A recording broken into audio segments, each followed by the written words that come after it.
మా ఇంట్లో వెంకటేశ్వర బొమ్మటి సింహద్వారం కేసి చూస్తోంది.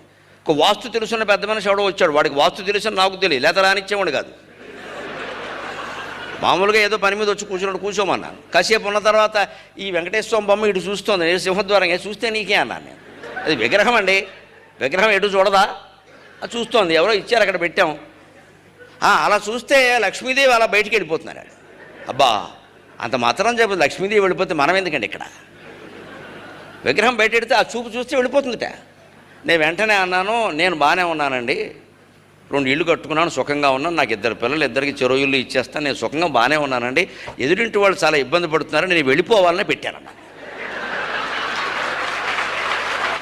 ఈ మాట మనలో చాలామందికి నచ్చదు. అదేమిటండి లక్ష్మీదేవి వెళ్ళిపోవాలమ్మా, మనకు అవసరం లేదు, వెళ్ళిపోమని చెబుతున్నాం ఏమిటట, మనకు అవసరం లేదు.